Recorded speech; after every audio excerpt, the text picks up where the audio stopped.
Good afternoon and welcome to GA headquarters here at Croke Park. We are live today for the AIBJ All-Ireland Intermediate and Senior Camogie Club Finals. I'm Valerie Wheeler. I'm joined in commentary by Cillian Whelan.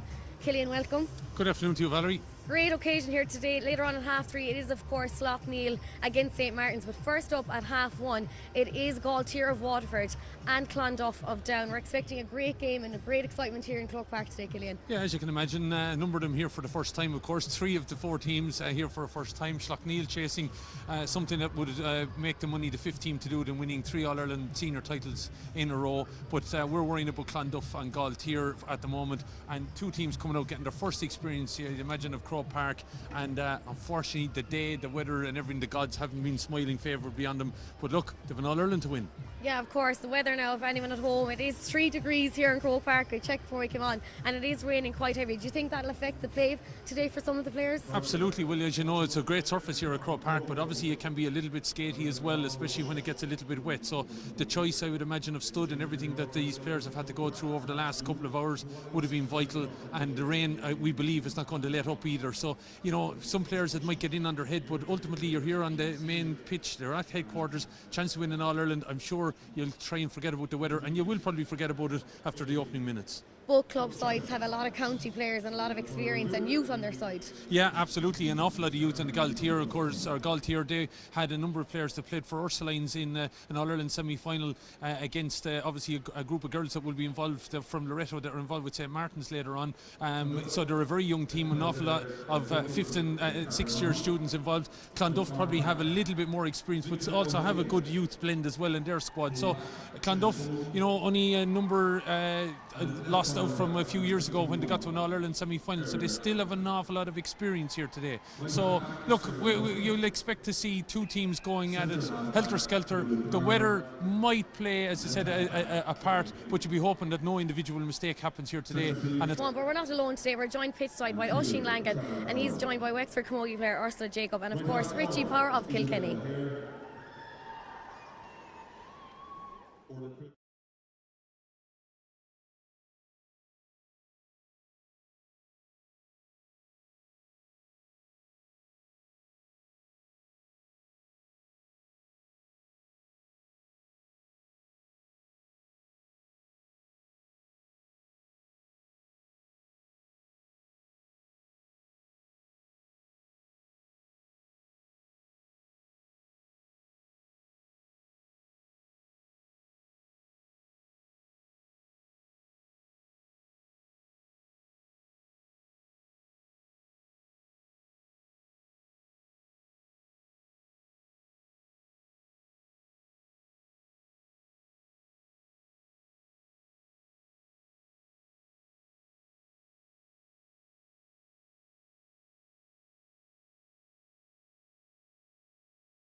And we are back. It is Valerie Wheeler joined in the commentary box by Cillian Whelan. Sorry for the technical difficulties. We'll get it up and running in just a bit. Killian, if you want to give us a run through the teams maybe for both sides. It is Gaultier of Waterford and Clonduff of Down in our first game in the intermediate here today. Yeah, so welcome and good afternoon to everybody. We're high above here at Crow Park, luckily in the dry, and a lot of rain out around, looking out over towards the airport direction. A lot of rain, and we believe a number of games have fallen foul of the weather across the country in some of the other GA action that is taking place. But we are going ahead here at Crow Park, and we begin with Clonduff of Down, and they, of course, in their first All-Ireland final will line out with in goal Karen Hockney, the full back line made up of Nicola O'Hagan, Jenna Bowden, and coming in wearing number 21 will be Erin Rafferty. She replaces Elizabeth Wilson. Sarah Murphy, Fionnuala Carr and Claire McGilligan will be in the half back line. At centre field, it's Paula Gribben and Clara Cohen. The half forward line made up of Isabella O'Hare, Orla Gribben and Katie McGilligan, and the full forward line Beth Fitzpatrick, Sarah Louise Carr and Casey Fitzpatrick. So that one change for Clonduff sees number 21 Erin Rafferty come in for Elizabeth Wilson. The same for Gaultier. They're in the first All-Ireland final. Of course, they're celebrating their 60th year just last year, so obviously continuing to an All-Ireland series, it'd be some big win for them if they were to come out on top. But in goal is Ciara Jackman. Of course, she is joined today by her sister Patricia, who's been brought in off the bench, and she will line out in the full forward line.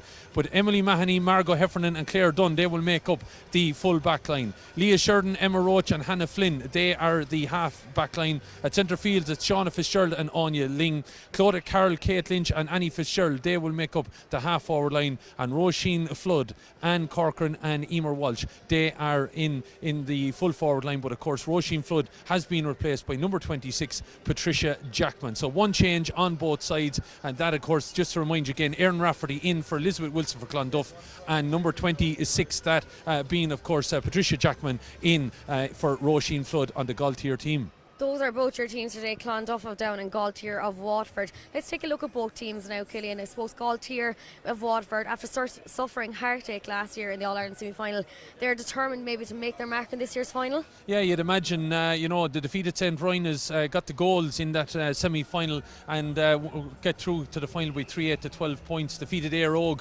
of Cork very well in the Munster final by 10 points. So, there's obviously an awful lot of youth out there, as I mentioned to you already, a number of them sitting their leaving cert, and would have been involved, as I said, with Ursulines in progressing in the schools competition. So they have an awful lot of youth, but I would expect as well we're going to see an awful lot of Patricia Jackman, still a young player, let's not get me wrong, but she's one of the older members of this team at 23 years of age. And what about Emma Roach, an absolute stalwart of this Gaultier team as well, won a junior with Waterford back in 2011, and she, of course, lining out at centre back today. Another thing you can take note of today is Gaultier's appearance in today's All-Ireland final is really a sign that Camogie in Waterford is on the rise, Killian. Yeah, no doubt about it. Of course, I remember seeing them here a couple of years ago when they defeated Kildare in an intermediate final, Waterford. So, they have, I suppose, made that step up at senior level. We have seen them obviously in National League action this year, but they've made that step up.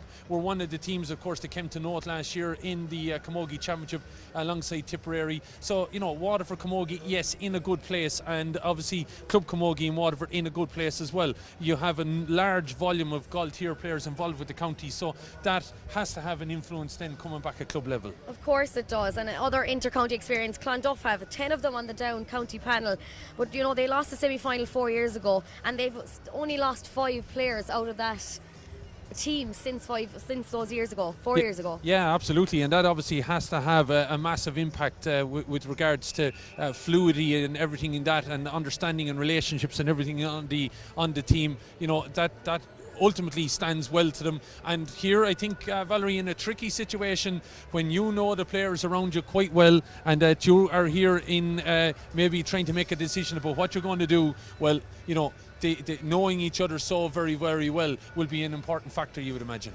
Taking a look around out there today, there is that wow factor when you come to Crow Park.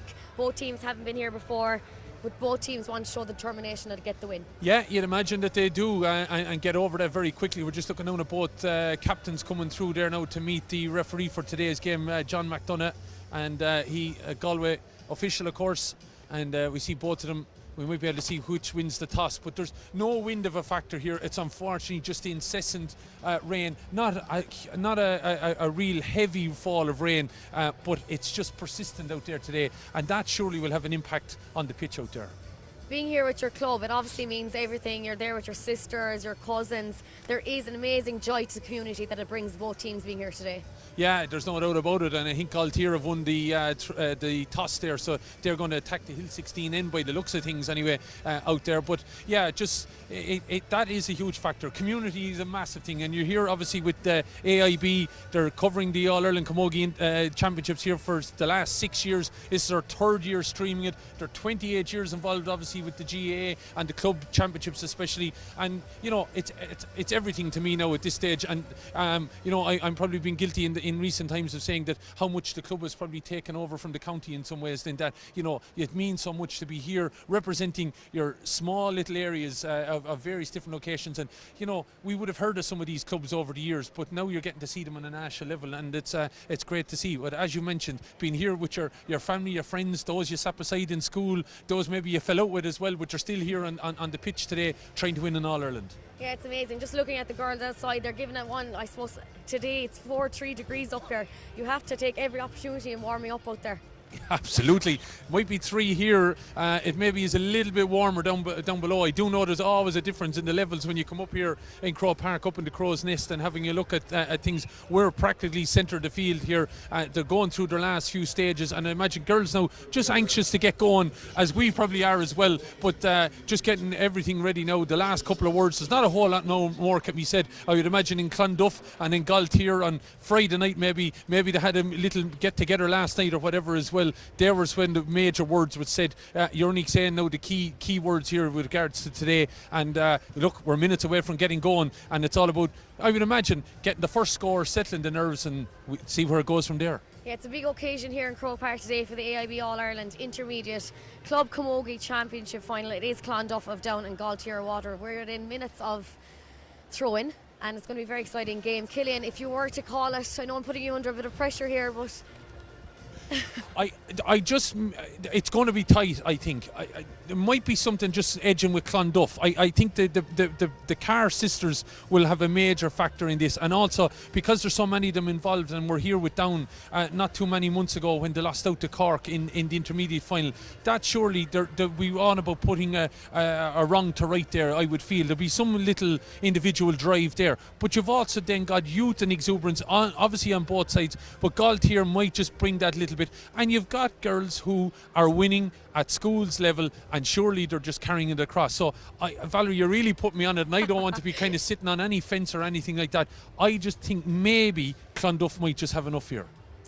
Right, we're in for a right occasion here today. As I said, it's the AIB All-Ireland Intermediate Club Camogie Final as the subs make their way to their bench, and teams giving it one last puck around outside to warm up in the cold conditions below, as we're up in level 7 here in Croke Park, up in the sky, as Cillian mentioned. It's quite cold, but the girls are in for a right battle, and they're going to be very tight side, but both teams showing extra experience with having county players and playing down to the years. No doubt about it. And we better give a shout out to Emily Mahoney. I suppose she's the sister of Waterford hurling stars Philip and Porrick, and we've just heard that their match has been called off, and I'm sure they would have loved to have been here. Don't know whether they make any plans, so they might be carrying keeping an eye on our streaming.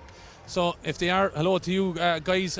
Obviously an awful lot of family connections across both teams, but going to give a shout out now when we can to Port Ferry and the GA club there.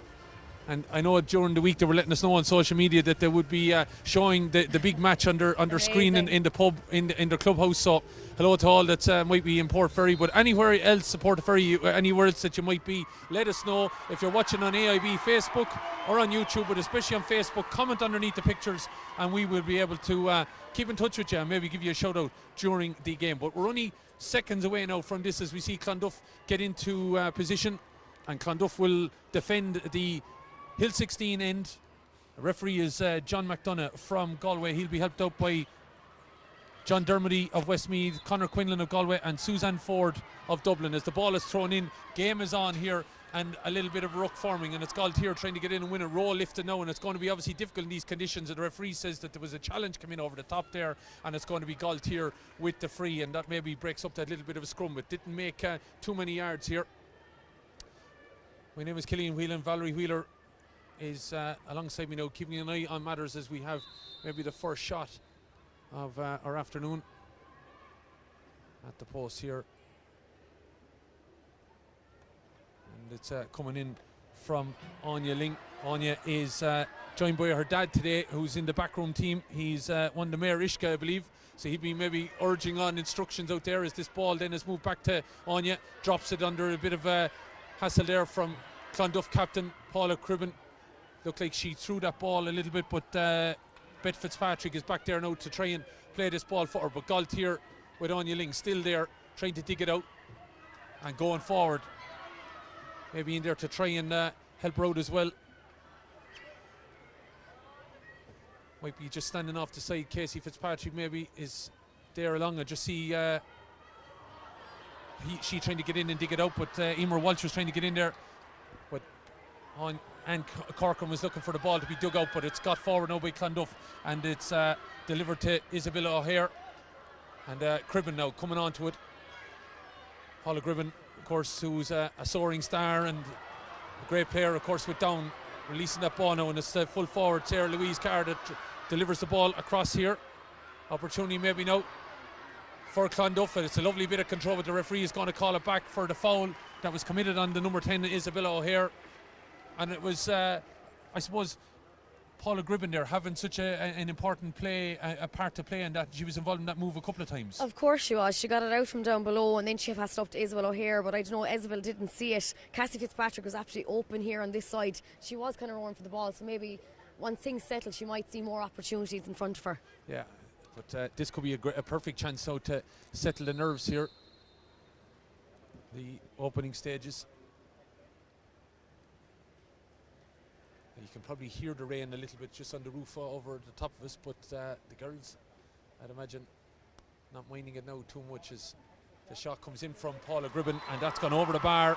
Captain playing a captain's part so far anyway, Valerie. Yeah, she sure is. You know what, she's showing it down the edge of the field by getting it up, and then she steps up and takes free. It's a nice start for them now. It's a nice one to relax her as well.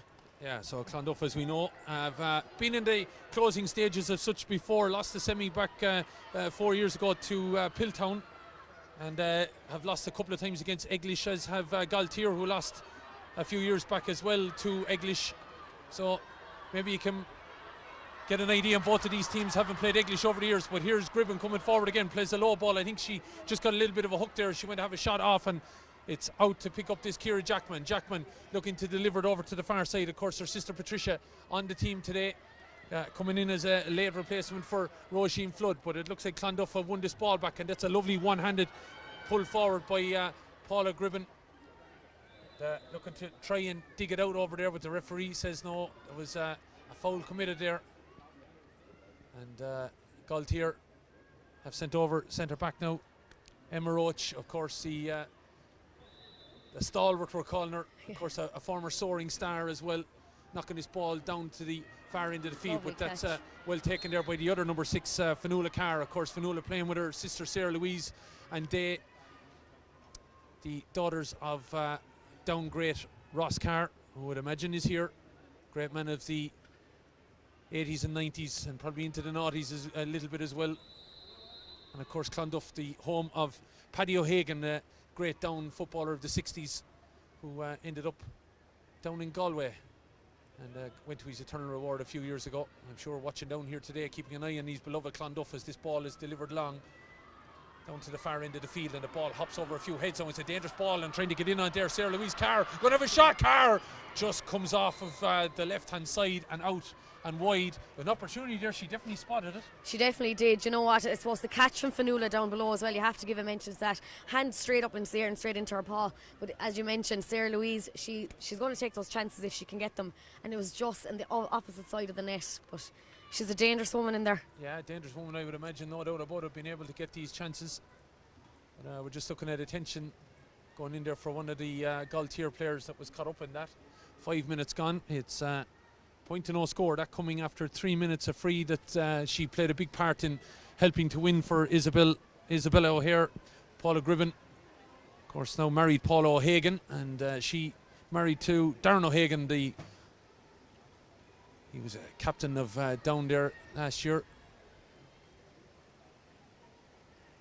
But everything is sorted out for Margot Heffernan, and the puck out comes from Ciara Jackman. The rain just getting that a little bit heavier here, and the ball drops, and trying to go one-handed there. Hannah Flynn, that probably in these conditions probably not advised, is playing it forward, is Clara Cohen trying to get it inside. Lovely play by Katie McGilligan, gets a flick onside to Orla Gribben trying to get forward, but the ball has been picked off the ground. It should be a free in, and cornerback Emily Mahoney is trying to say that she didn't, but I've no doubt about it.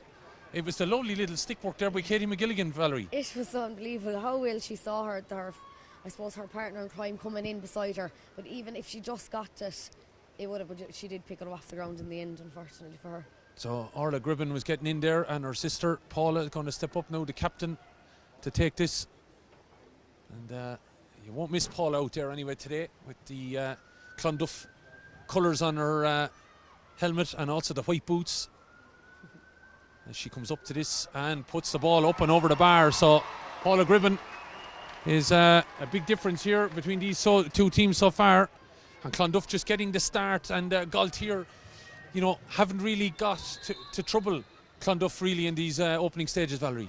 No, they haven't, and I think it just takes a bit of time for them to settle maybe, but Paula Gribben is doing absolutely immense work there in midfield. She's cleaning up the ball every time. Yeah, and she's already on this ball again, but what a lovely kill by, I have to say, Nicola O'Hagan up there. The ball was going beyond her, and she just stuck up the hurley and flicked the ball back, and Gribben was able to get forward and win this sideline over on the far side. Oh, lovely cut down into the corner now. An opportunity here maybe for Katie McGilligan. McGilligan comes to it though, and it's lost off it, and then the Gaultier backs trying to sweep it up there, and the referee says there was a foul committed, and an opportunity for a clearance here. I imagine Ciara Jackman is going to come across and take. As he said, sister of Patricia.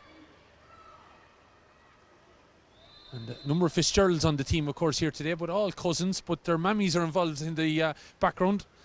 Orla Murphy, who is the Bannister, of course. Orla Fitzgerald is mother of Orla, or mother of Shauna, I should say, that's in the middle of the field for Gaultier.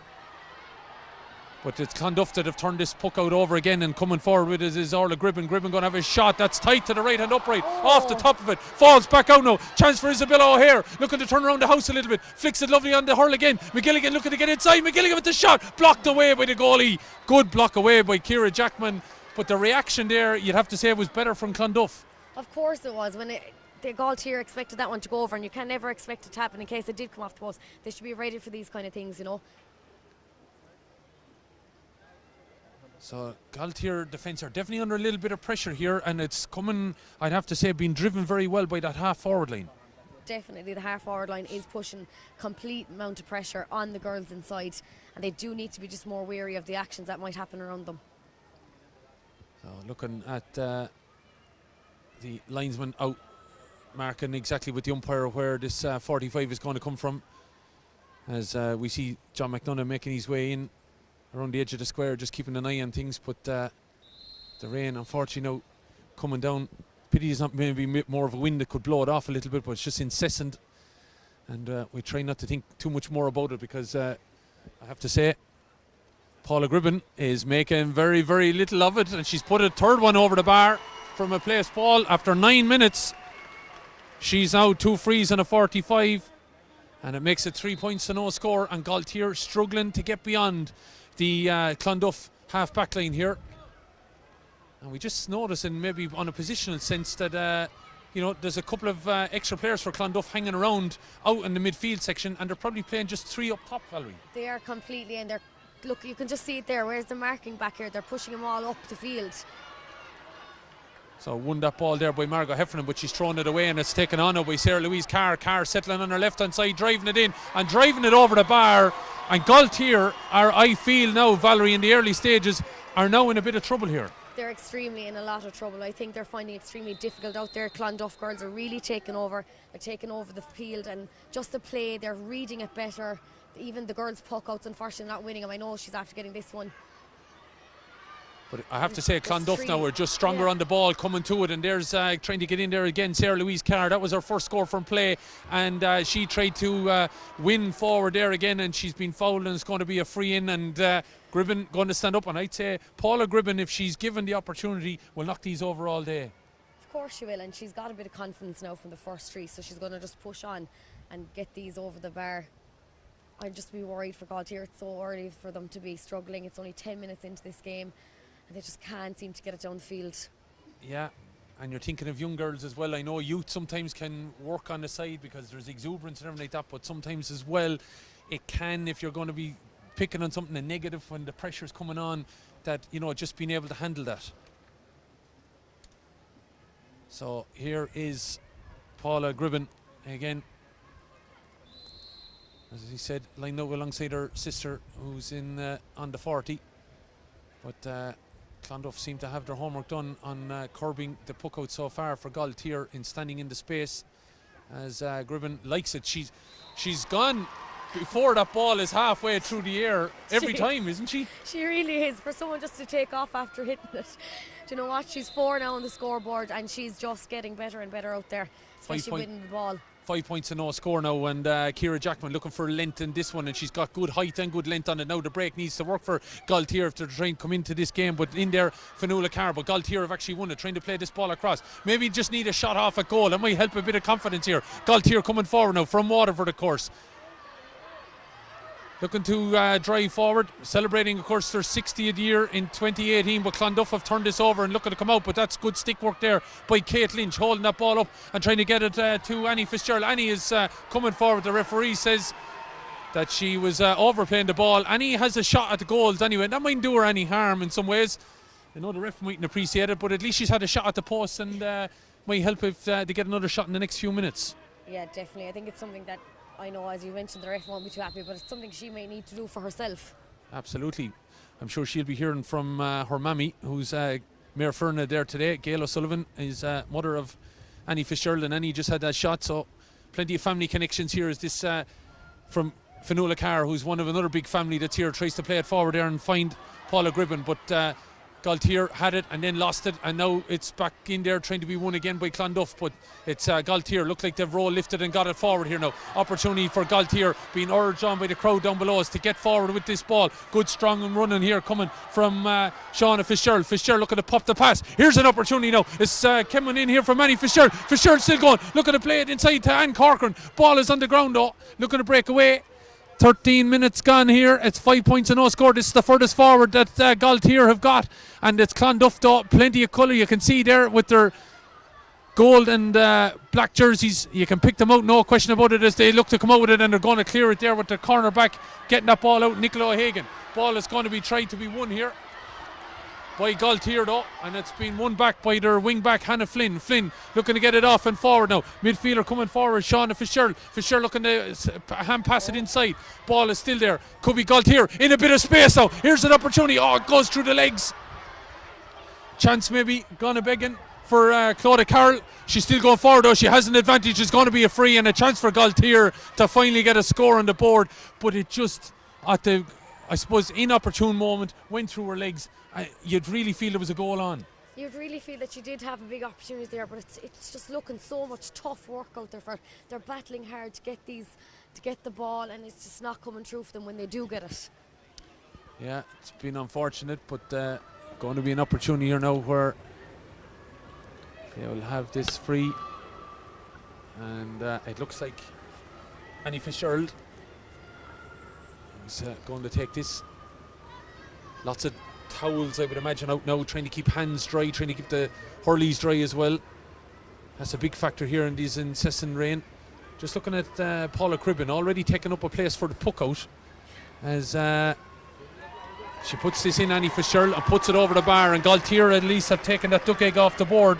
It's taken them 14 and a half minutes, but they're finally up and running here, Valerie. Yeah, look, they needed something. It's nearly hitting 15-minute mark now, and to get that But look at this already, as you mentioned, taking up position for the puck outs. Yeah, already Erin Rafferty was out there for a short one, but she lost control of it, and now Gaultier putting a little bit of pressure on. Rafferty's in there again, but Gaultier look like they have it here now with Katie, with Annie Fitzgerald. Fitzgerald coming forward, on the end of her. Fitzgerald is still going. Look at the step inside, taken to the ground, surely a free in, and referee says she was hauled to the ground by cornerback Nicola O'Hagan there, and it's going to be a free in. And again, it looks like Annie Fitzgerald, if she gets her chance, she's going to be able to take it. Yeah, do you know what? She's really perked up since the last getting that free there a minute ago. As you mentioned, she is going to take her opportunities. Maybe they just needed a bit of help down there and just to get the ball down for them order to take those opportunities. Well, they did very, very well there in overturning that puck out. They sure did, yeah. So 15 and a half minutes gone then. 5 points to 1, and Gaultier have got 5 points to 2 now. That's a quick succession there for Annie Fitzgerald. She's got 2 in the space of a minute. 2 of them from frees, yes, fair enough, but they're back in this game now at 5 points to 2. Now, can they disrupt the Clonduff puck out again? Puck out to come from Karen Hockney over towards Gribben. That's we better make sure we pronounce the fact that it's Paula, because Orla's on the team as well. Paula shortens the grip and plays it across field now, looking for a little bit of movement maybe out of her inside forward line, and that's a good bit of play there by Cassie Fitzpatrick, trying to get in there and win that ball, but digging it out there, maybe trying to kick it at Shauna Fitzgerald. Ball is on the back of the scrum, and who's got it? It's Gaultier looking to charge out with it now, looking to step and flick it over her head was Leah Sheridan. It worked out, but it's been turned over by the number 10 Isabella O'Hare. O'Hare giving it back to Paula Gribben. Gribben playing it across here now to or I should say to Clara Cohen. Cohen looking to drive it in. Ball could work out here inside, looking to step around it here. Sarah Louise Carr looking to pop the pass back to McGilligan. McGilligan looking to step in, but Gaultier have it surrounded. Back to Paula Gribben, but it's blocked away. Back here now, Clara Cohen. Cohen looking to step around, has an opportunity to flick it inside, but she went for actually the more difficult pass and could have made it simpler there and given it to Cassie Fitzpatrick. It's Gaultier looking to step out, winning it though. It's O'Hare. O'Hare looking to give it off now. Katie McGilligan in there, looking to go big on it, looking to give it back. Hand pass nearly went astray, and it has gone astray. Gaultier looking to deliver it down, but to no blue jersey. It's been picked up by Claire McGilligan looking to give it into the hand here now of full forward Sarah Louise Carr, and she was fouled, and it's going to be a free in, and it's probably Paula Gribben's most difficult free to date. Very difficult, I suppose, opportunity here for her now. It's just at an awkward enough angle, but you have to commence there. The Gaultier defence, they did battle hard there to get that ball out. It was no one below to take the opportunity from them. So we're right in line with Paula Gribben as she puts her back completely to the stand at the far side, and is just looking out over her left shoulder. Comes up to this and strikes it well, but that's her first miss of the afternoon, and it was probably her most difficult. So we won't fault Paula on that one. No, we won't. It's first wide of the afternoon as well. So chance gone a big one. First wide for Paula, second for Clonduff, and Gaultier haven't registered a wide yet. The ball is out to the middle, where trying to get a flick on it there was Erin Rafferty. Referee says there was a slap down on her, and it's going to be a free, and I think it's the Clonduff, and he's just, the crowd are not happy with that, but I can't fault him. Erin Rafferty was trying to go for that ball, and seems to be illegally dealt with, so it's Fionnuala Carr that's going to take this. She's wondering where the linesman wants her to take it from, and it's not too far from the halfway line, and she's stolen maybe about a yard in the meantime as well. Fionnuala, of course, 4 soaring stars. That's some achievement as she plays it across now towards Paula Gribben, who's won a soaring star in her day as well. Of course, was here with down in Croke Park against Cork in last year's All-Ireland Intermediate Final. Looking now to recycle this ball here with Isabella O'Hare, looking to flick it back now, asking an awful lot there, maybe a Sarah Louise Carr to get on it, kept it in place somehow over on the far side, even though she was on her knees, and then it goes out off a Gaultier player, and it's going to be a sideline cut as the weather, as we said, continues to worsen here that little bit. I know matches have been called off in various locations around the country, but we're going ahead here in Croke Park. Of course, we know this competition last year was bereft by the weather, snow twice, and then eventually we got to line out in Clonus as this ball is played inside, and trying to win it there, Orla Gribben, and also in there was Beth Fitzpatrick. The ball breaks back though, and it's a shot coming in. The referee even had to duck, and that's gone over the bar, and that's a fabulous score. And lovely ball. It just came out of the scrum all of a sudden, and it was put over the bar by Sarah Louise Carr. She just seemed to be in the right place at the right time. She scored a second point for Sarah Louise from place. So, do you know what? That's every little confidence will be added to her now from that. I'd have to say fair play to John McDonough. He must have obviously known she was coming behind him. He was straight away, was down, and shot was off. And that's a long shot coming in from Fionnuala Carr. Can she do what her sister did? Fionnuala Carr! What a score! What an from the halfway line. Oh my, Killian, that score is absolutely monstrous. Well, Fionnuala's basically said to Sarah Louise, well, I've seen you and I'm going to up you. Right from just inside her own half, put it up on the clouds, and it carried all the way over the bar. That makes it 7 points to 2. An absolutely monstrous score from Fionnuala Carr as the ball breaks down. Trying to win it there was Cassie Fitzpatrick. Ball breaks away though. Gaultier trying to get forward. Looked like a foul committed, but it's going to be flicked on here now by Kate Lynch. Lynch trying to get it inside to Annie Fitzgerald. Fitzgerald trying to get it in over the top. It's been missed there. Claudia Carroll picking it up. 2 Gaultier players inside. Carroll comes out into a bit of space, puts it over the bar. Claudia Carroll. Good response in fairness by Gaultier, because Clonduff opening up the score and wiping out those 2 points that Gaultier had got. Yeah, they definitely needed that response, especially after that huge score from Fionnuala. So it was nice for her to come down and get Claudia to battle that one over. So Fionnuala Carr showing, of course, how the hashtag the toughest wins out in a day like today. An absolute monstrous score, but that ball breaks and drops and falls and deadens in the ground that little bit as Anya Ling picks it up. Ball played down into the corner now, looking for a little bit of movement here out of Patricia Jackman. We haven't seen a whole lot of her so far. Looking to come inside. We know Patricia has been carrying a knock and everything coming into this, and the ball is flicked out. Linesmen and umpires and everything keeping an eye on the ball, and the umpire decides that it is a 45, and I suppose persistence there from Patricia.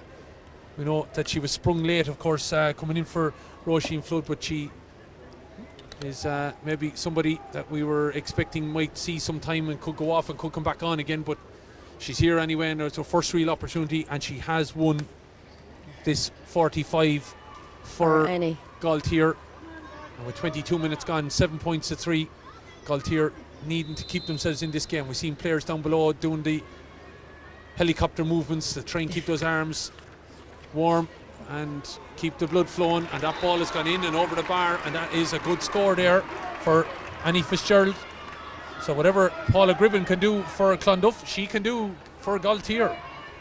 Her third point, her third free from today, but you know what, these frees do add up on a day like today. You have to take every opportunity in club days. Yeah, the Carr sisters have the 3 points from play for Clonduff, and it's 4 from place balls for Paula Gribben. But on the way now are Gaultier here again, trying to get forward, but getting back there. Fionnuala Carr stepping out into space, showed that very, very well, and over to the far side of the field that it goes. Stepping in now, Clonduff looking to come on the attack here. Ball is on the end of the hurl as it's trying to be flicked inside here to Beth Fitzpatrick, but it wasn't able to be carried on there.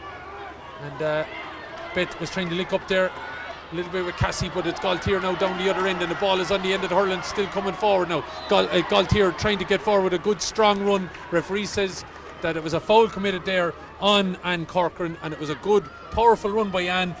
Took on, I have to say, looking at maybe the penalty spot, and was thinking of putting the head down and getting in towards goal here. She definitely was, and as you mentioned, it was a great run from her, and it now has given her the opportunity, and an opportunity for Annie to pop this one over. Yeah, so Annie Fitzgerald getting those opportunities. She's 2 frees and a 45, and they've all come in the last 8 minutes here as she drops this in and over the bar. And she's fairly nonchalant as well as the way she knocks them over, as Paula Gribben is. She's fairly confident in her method, and she's now got 4, and it's now all of a sudden a 2-point game. Gaultier have turned up. They have, and I think they just needed maybe that bit of time. Maybe it is the wow factor of Croke Park. It is a huge stadium, and days like today can get you.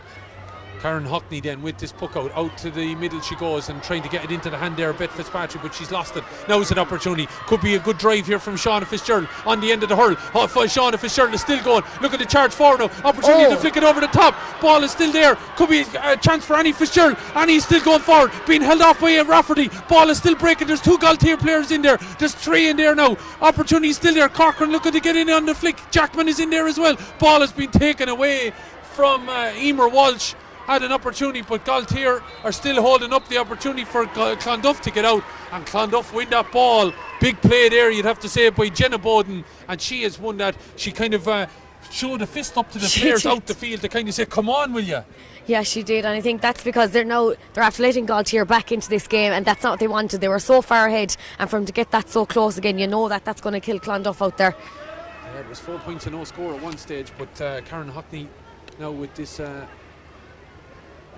free. They say Hockney down where I'm from. I'm wondering Clonduff, they probably say it the same ish.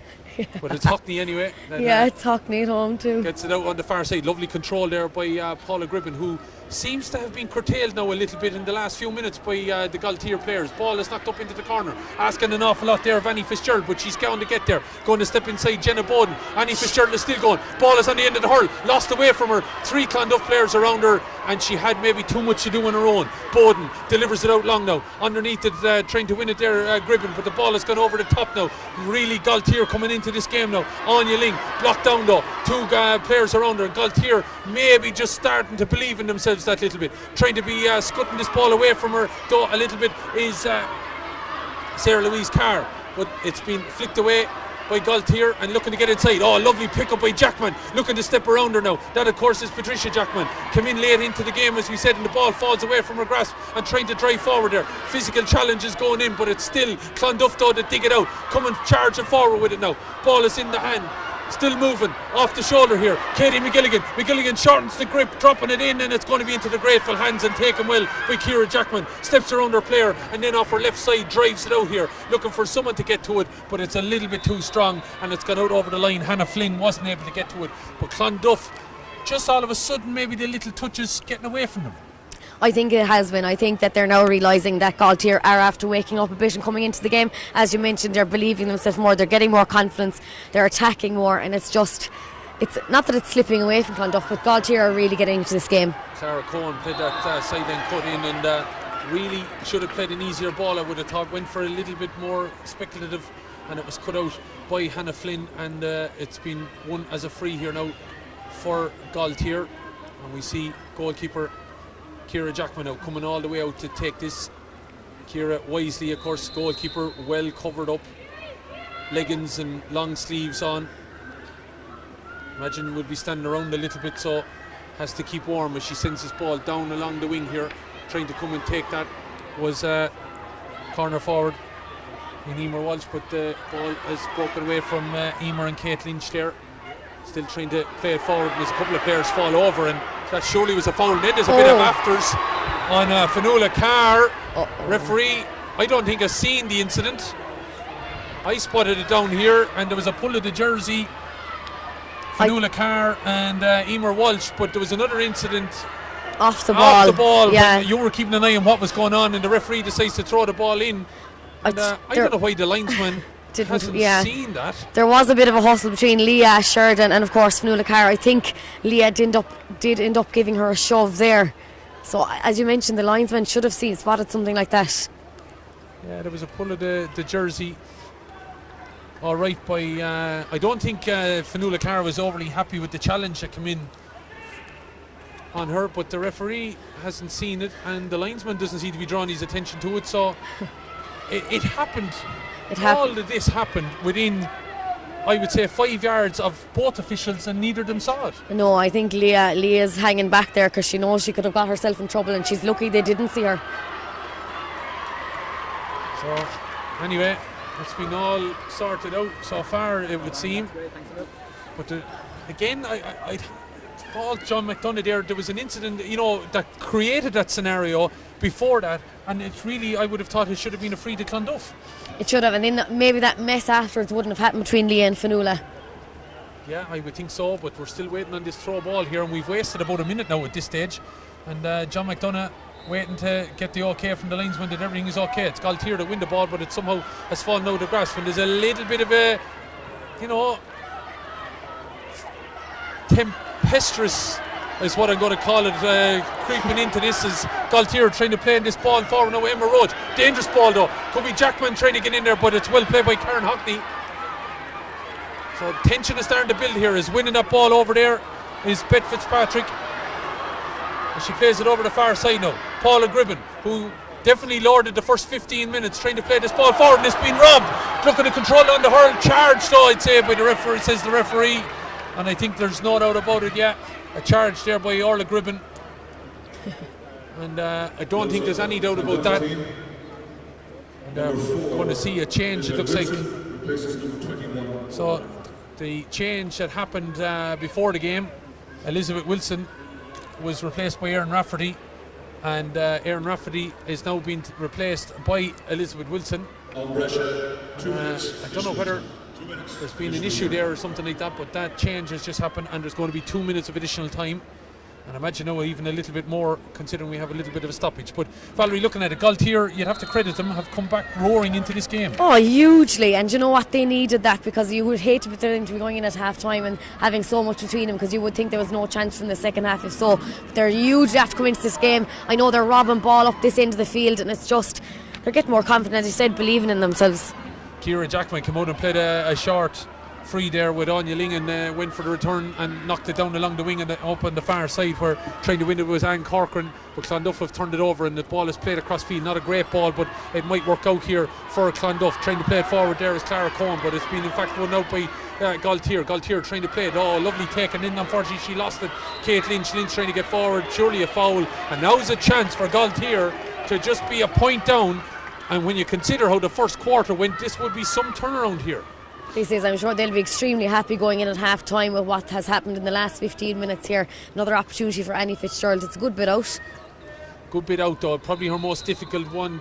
So well, the angle on it, she did have a 45 already, so this should creep just about. No, it's actually gone to the right and wide, and maybe just the angle was probably a little bit pushed for Annie.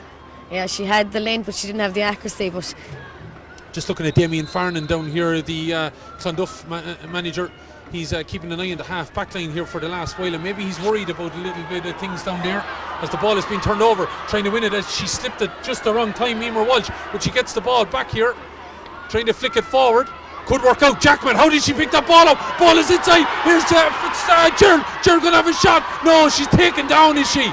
Referee is deciding it's a pull down, it's a free in, and it's going to be a penalty here for the Waterford and Munster champions. Gaultier have a chance possibly to be going in here ahead at half time.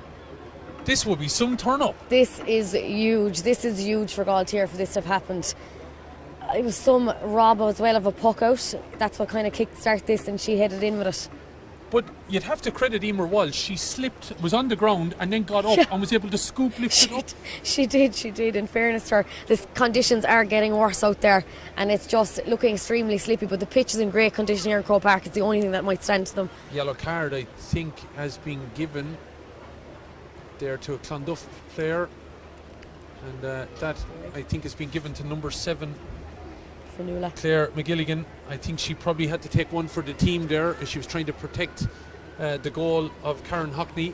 So here's a chance now, and it looks like it's going to be Anya Ling is going to take this. Anya, 20 metres out. What are you thinking? 33 minutes gone. It's coming up to half time. You get the goal here, and all of a sudden you have a real shot in the arm going in at half time. Or do you tap it over the bar and make it at least your fighting chance in the second half?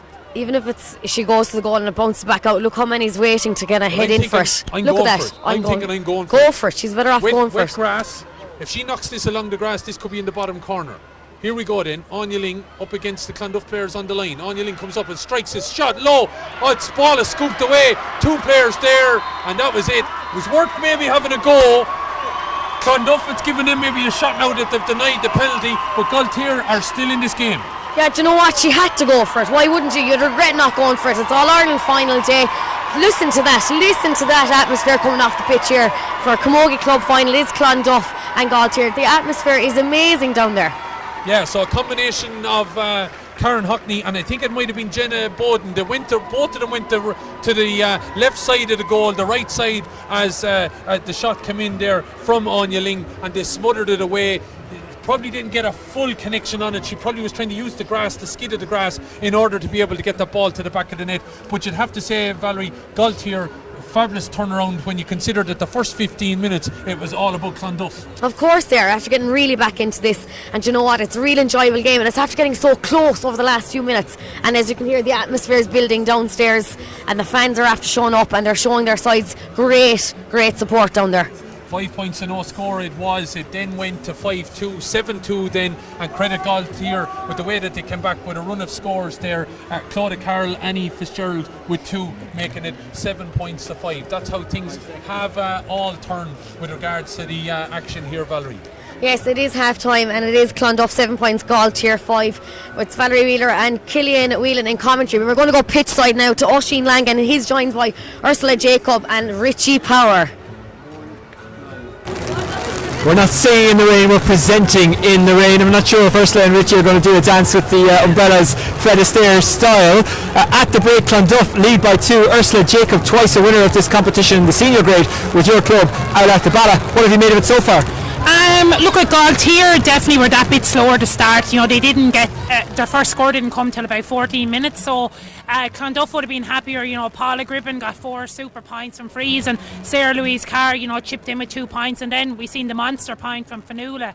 So look at Clonduff would have been happier in the first 15 minutes, but credit to Gaultier, they really settled into it. And look at Annie Fitzgerald in the attack. You know, she's only a minor girl, and she's really been leading there. I think Anya Ling kind of sitting back in front of the half back line has made a difference to Gaultier. And look at, they were unlucky there not to score that penalty, but they're heaping on the pressure on Clonduff, and they're really going to be up for it in the second half. And some of the stewards are making a cameo here. Richie Power, you were here with Carrickshock a couple of years ago. You won an AIB Intermediate Club Championship. You know the pressure that's on players, and maybe that pressure got to Gaultier a bit more than it did Clonduff at the start, hence their slow start. Yeah, absolutely, Oisin. I kind of said it to Ursula up in the stand there that Gaultier looked very nervous in the first 15 minutes, but I have to give them great credit. The last 15 minutes they've really kind of taken over.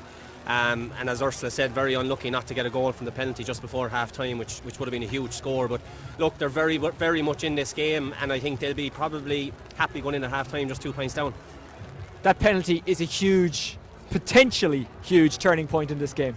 Definitely look at, and I think Anya did the right thing in going for the goal, even though she didn't execute it.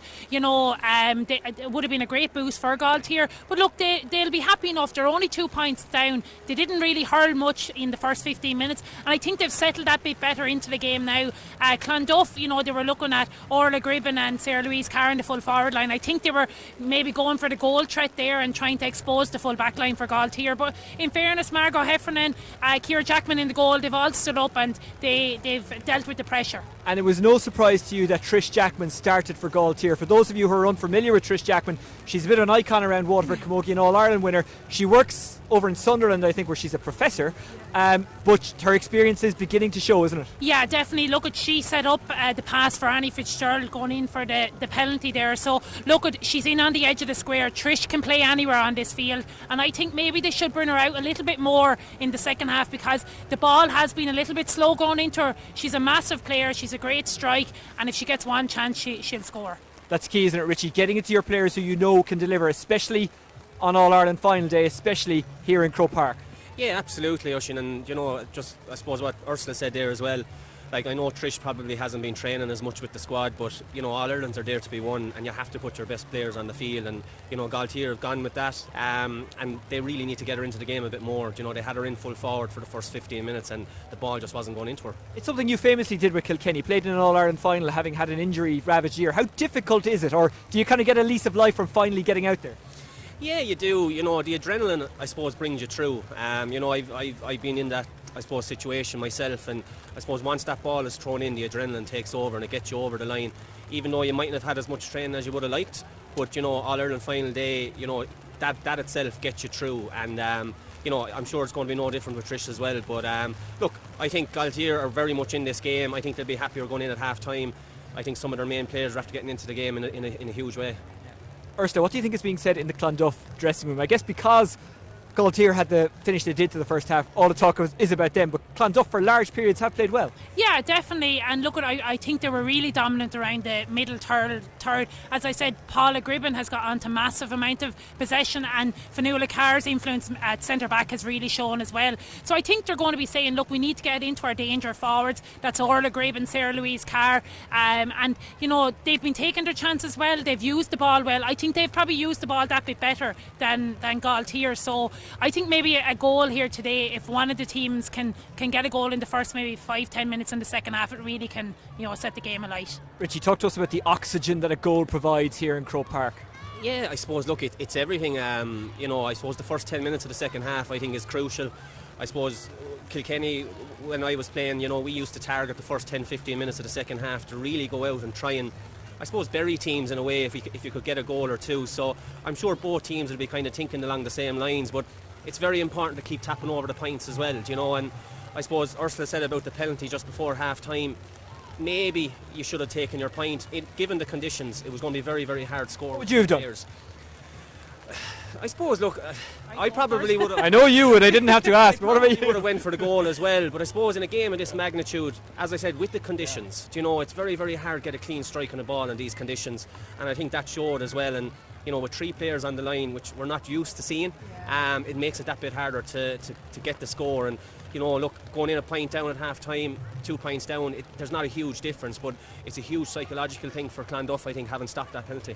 Well, it is half time here in a rainy Croke Park on AIB All-Ireland Club Camogie final day.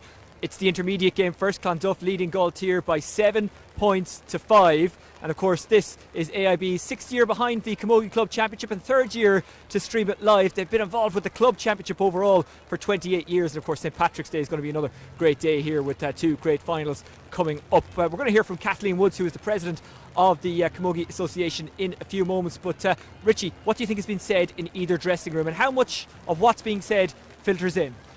Well, look, I think in particular in Gaultier's dressing room, they would have said, look, girls, it took us 15 minutes to settle into this game. We gave Clonduff, I think it was a 5-point start. So I think, as I said, they're going to be very, very happy at half time. Again, look, it's 30 minutes, it's an All-Ireland final. I think just tell the girls, go out, leave everything on the pitch. And if you do that, no one can say anything anymore to you. You know, as long as you give it 100%. And I think if both teams come out and do that, I suppose it's whoever gets the breaks. Does a player need to stand up here? I saw Jackie Tyrrell's Laker Gale during the week, and he talked about his speech when you beat Galway, and that really did seem to make a difference. Can that stuff really make a difference? Absolutely, you know, and I think it's important for the players to maybe step up and take ownership of this. You know, like the management team, trainers can only do so much, but when it comes down to it, it's the 15 players that take to the field.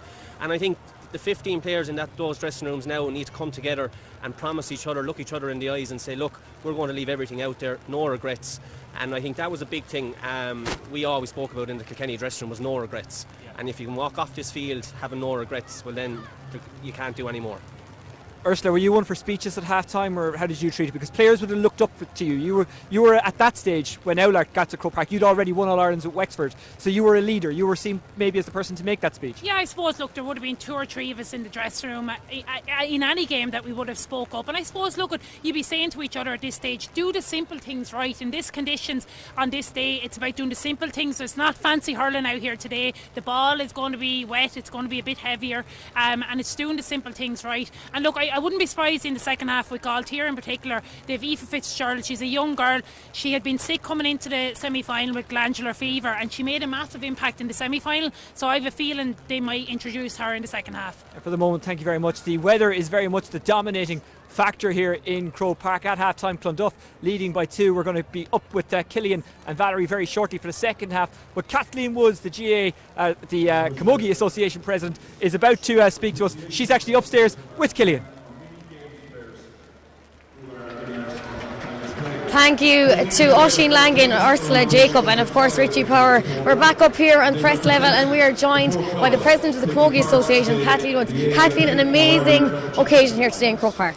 An amazing occasion, and what standard of play. Those girls out there are giving it all. There's no prisoners being taken. It is amazing, and delighted to see such a hard-fought game of camogie being played with all the gusto that these girls bring to our sport. Yeah, it's a big battle out there today. What does it mean to have the camogie finals here in Croke Park? Because club means everything to these players. Well, Club Camogie is where we all begin. It's where we all retire back to when our playing days are over. So for your club to be in Croke Park representing your province, to be the best club in Ireland at this level, is everything. It's amazing. You know, the websites are alive with colour.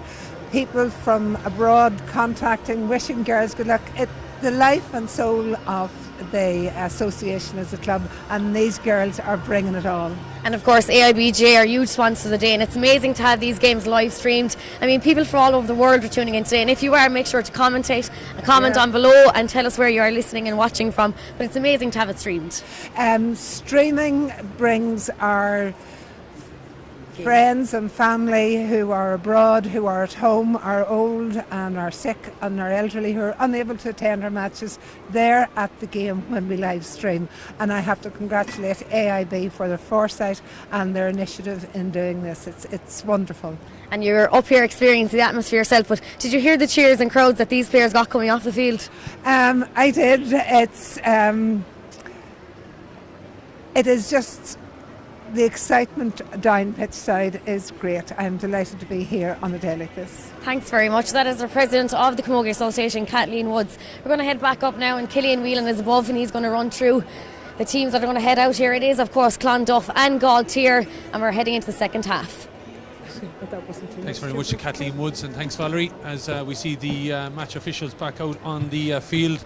And of course during all that, the mini games was taking place between all four teams that are involved here today. Of course, Clonduff and Gaultier in the AIB All-Ireland Camogie Intermediate Club Final, of course coming up Schlockneal and St. Martin's in the Senior Club Final. This, of course, AIB's 6th year sponsoring the Camogie Club Championships, and their 3rd year streaming the final, and hopefully you are enjoying it. If you are watching, let us know if you're on Facebook or YouTube, and comment, especially on Facebook, probably that little bit easier to comment below the pictures and let us know where you are.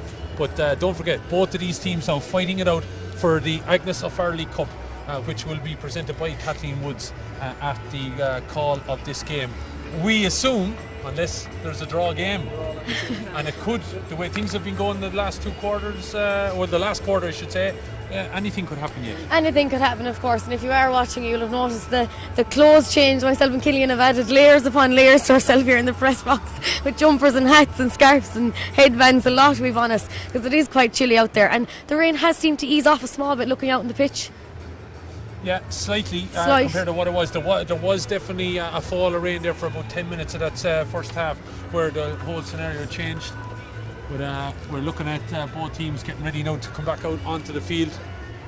And Owen is our cameraman down there, keeping an eye on things. And we wait on the sights to come out. But you know, Valerie, looking at it from both sides, of course, there's been a game of 2 halves.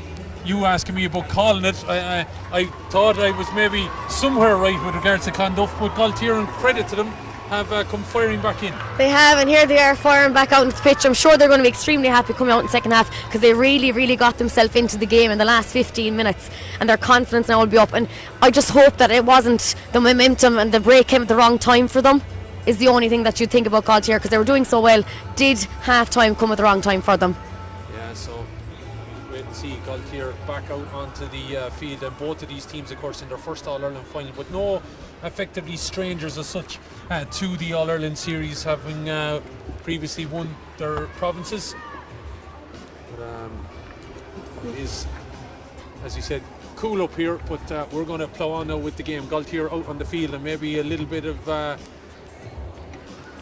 delayman tactics, or whatever you mind want to call games. it. Mind games Definitely going on here, yeah, with Clonduff still to come out on the field of play, and leaving the Gaultier players out to warm up. They're doing jumps and helicopter moves. There's an awful lot, as we said, of movements going on, as we see Clonduff now on camera there, coming out onto the field, led out by their captain Paula Gribben. Paula Gribben will be wondering, will she be making a similar run in about 35 minutes time, and this time going in the right direction of up the steps to accept the Agnes of Farley Cup? Well, we'll know, as we said, in about 35 minutes time. Don't see any changes on either side, but just of course that the team saw Erin Rafferty and Elizabeth Wilson switch as they had at the start of the game, switching back there just before the end. So 30 minutes to decide, will the Agnes of Farley Cup be in the Down, or will it be in Waterford? So we have Clonduff now getting forward. And there's a foul there to Gaultier. And it looks like the number 8, Shauna Fitzgerald, is actually picking up a bit of a touch there. Number 17, Aoife Fitzgerald, replaces Anne Corcoran, number 14. There have been changes there, we're just waiting to see them. And it now looks like Elizabeth Wilson is not on, and it's been number 18, Megan O'Reilly. So that change was called, it obviously maybe have been reversed. So 18, Megan O'Reilly is on for Erin Rafferty. And then on the Gaultier side, number 17, Aoife Fitzgerald, she's in for Anne Corcoran, and number 18, Ciara Sullivan, is in for Emer Walsh. So they've decided to add maybe a little bit of a punch in their full forward line, and it effectively means the named full forward line has all changed.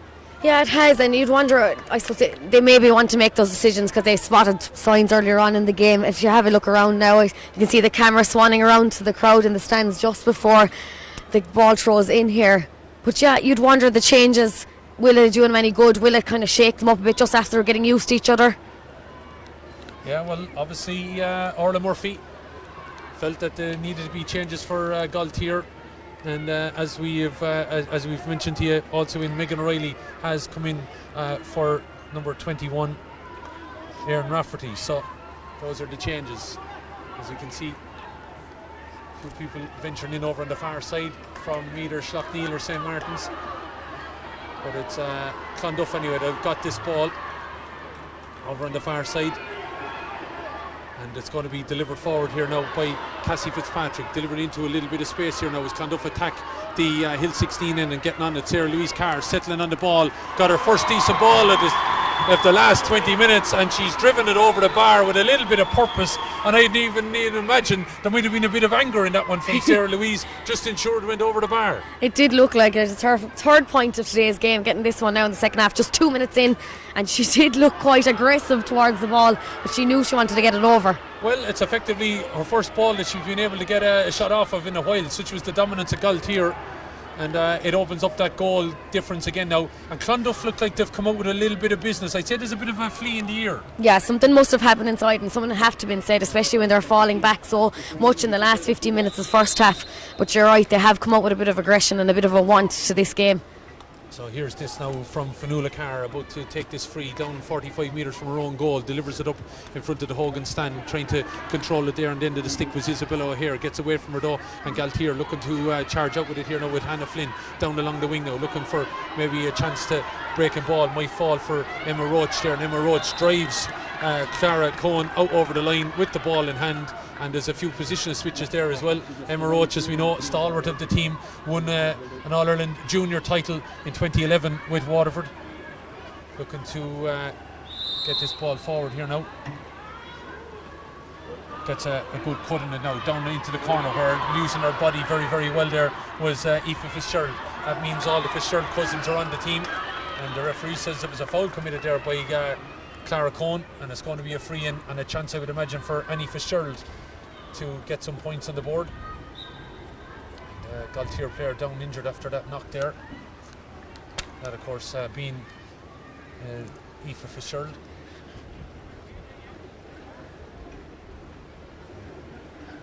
As I said to you, Aoife Fitzgerald, Shauna Fitzgerald and Annie Fitzgerald, all cousins. Shauna's mother is the manager, Orla Murphy, and Gail O'Sullivan is the Mayor Ferna, and she's the mother of Annie. It's a real family occasion when it comes to the club, and that's who you want to be winning these games with, is beside friends and family. So it is Annie Fitzgerald, and it's going to stand over this free as she has done. She's already converted 4 place ball. She had one wide and a chance to come up to this, a tight enough angle, dropping it in though. She didn't seem to connect with it too well, and the ball kicked forward.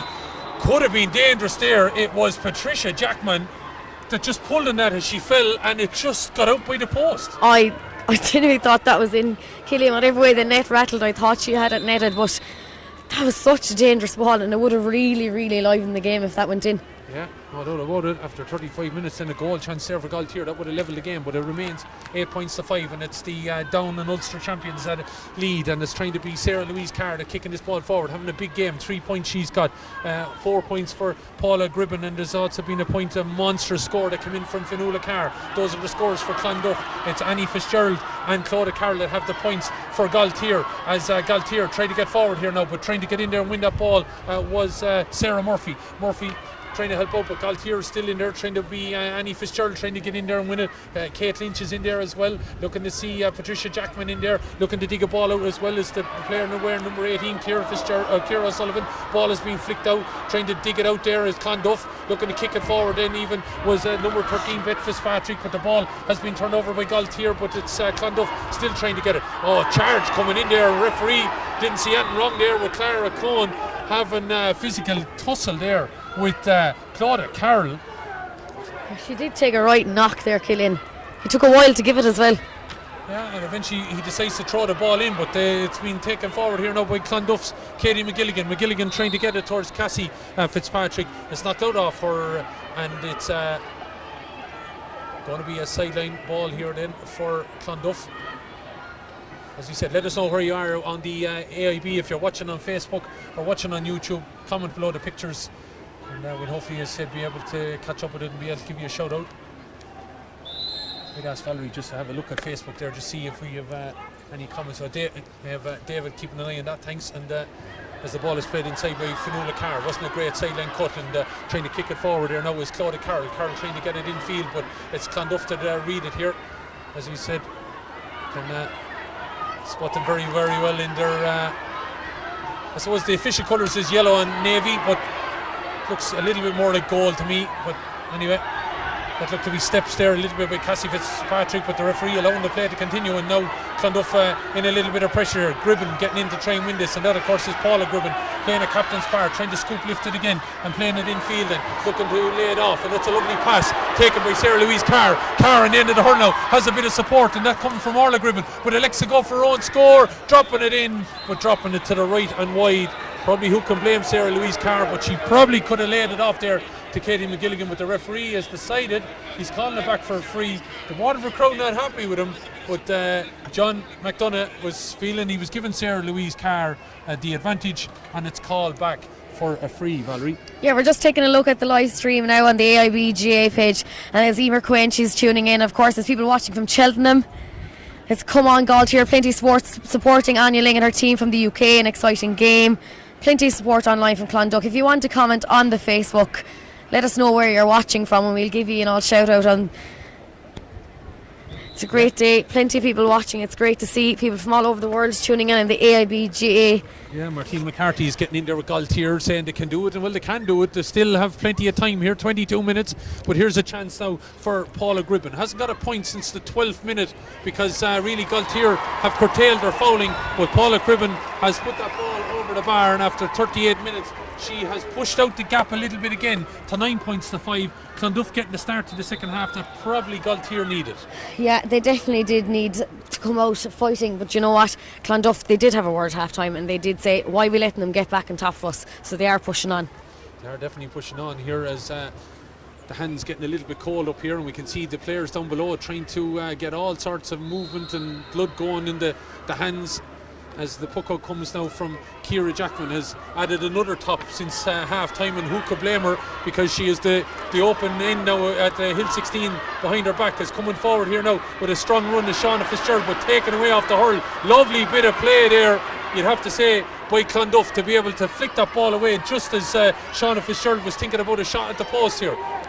Bit of an edge to this game, two teams that haven't played each other before, meeting in the All-Ireland final, and you would think that there was a few old scores to be settled somehow. Yeah, there is. There's definitely a bit of a battle going on out there, a bit of aggression. Do you know what you need it on days like this, because both teams really, really want this. No one wants to go home empty-handed. Paula Gribben playing it forward, and her midfield partner Clara Cohn getting a touch on it that was able to aid it into the hand of Sarah Louise Carr, but it went over then to the far side to Megan O'Reilly. O'Reilly though has been dispossessed. Ball played forward, lovely stick work. Annie Fitzgerald could open up a bit of a gap, got a little bit of a nudge on the back there though, as she tried to get away from the number 13 Beth Fitzpatrick, but the referee says that there was a challenge coming in there on Gaultier, and it's going to be a free in and a chance maybe for Annie Fitzgerald.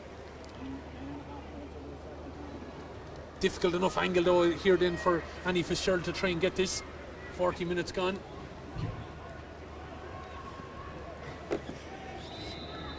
Looking at We've people tuned in from Australia, and here, yeah. It's a bit warmer, yeah, just a tad bit warmer. It's about 3 degrees here for anyone that is watching in somewhere sunny abroad. Rory Fegan is cheering on Clonduff. He's from Warren Point. Ryan and Rosie and Carol are cheering on Clonduff from Australia. That's Barry Doyle there. Charlie Dawson, Matt Kiley and Conor Bryan watching the tier here in Woodstown.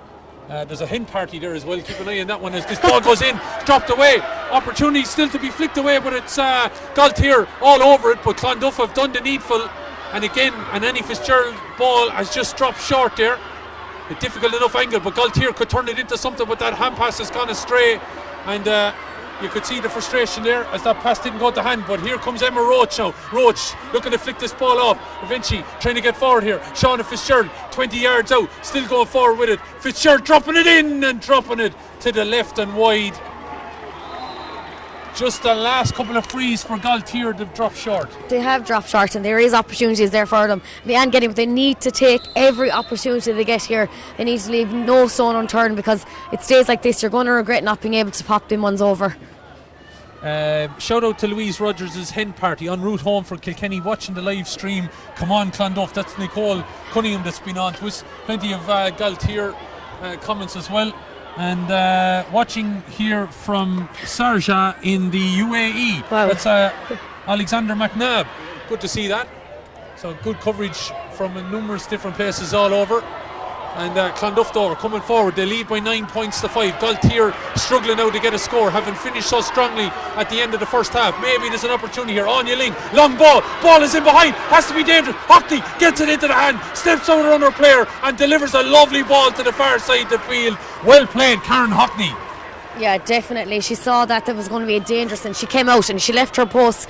You need to take those opportunities. Do you go, do you wait and stay, see what happens? Claire McGilligan up along the wing it goes, but it's cut out by the other number 7, Hannah Flynn. Flynn knocking it back down along the line, and it's the other number 7 that gets it back, that Claire McGilligan, but it's Gaultier that have won it. Now trying to flick it inside, maybe get Annie Fitzgerald on her bike, but cutting off the gap there is Cohen now trying to get in there, but Gaultier have won it back somehow, and it's Fitzgerald, it's Annie Fitzgerald putting the head down, she could flick it inside, ball is taken, just had a chance, went a big and Claudia Carroll. I don't know, was she trying to control it, or was she trying to be maybe quick of hand and flick it to the net? I don't think she was trying to control it, and only if she did take that opportunity to catch it for a second and take a breather. I think she tried to flick on it and hit it into the back of the net, but it just went wide. Probably a little bit far out for maybe that bit of skill. It would have been something else if it went in. But chance gone a begging for Claudia Carroll there, and that goal chance coming after 43 minutes. All of a sudden now, Gaultier have had 2 goal chances. They maybe are going to be about to take one. It's Annie Fitzgerald trying to get this ball forward. She's the go-to player, there's no doubt about it, and is stopping the Clonduff player coming out. Definitely a foul, and the referee decides though that it's a Gaultier free in. You could see the Clonduff players going there. Yeah, I don't blame Fionnuala Carr. I don't know how that's a free in. That free is very questionable now by the referee. Especially when you could hear the crowd were disheartened by it as well. You know, they're not well impressed by it, and rightly so. And he's deciding as well, I suppose, what's even another kick in the teeth for the Clonduff Yellow. player is it's a booking for. He says the arm was straight out, but I don't know. Maybe I'm going to bow to John McDonough here, because he was the man closer to the scene. He's putting the arm out like it was a foul. Yeah, but I would thought that it was the other way around. There was definitely Annie Fitzgerald was doing everything to stop the Clonduff player coming out with the ball or getting a chance to get on it. But here is anyway Annie Fitzgerald with a chance and a point, hopefully, for Gaultier, because they do need it. They do need it, and they need this one, and it's gone over. And she's put it over the bar. She needed this. It's the first point of the second half, and there's 44 minutes on the clock, so Gaultier need this now. Yeah, and it looks like it's going to be, for them, 2 quarters that they've played in 2 halves, because now we're in the last quarter. She's got a point, and maybe Gaultier are going to come into this game. Their first score of the second half, it's taken them 15 minutes, something similar that they did in the first half. The first score actually came after 15 minutes when Annie Fitzgerald then got a run of a couple of points. But Gaultier are now behind by 9 points to 6. Clonduff digging it out with Fionnuala Carr looking to get forward, but she's surrounded, says the referee, giving a bit of a bear hug there.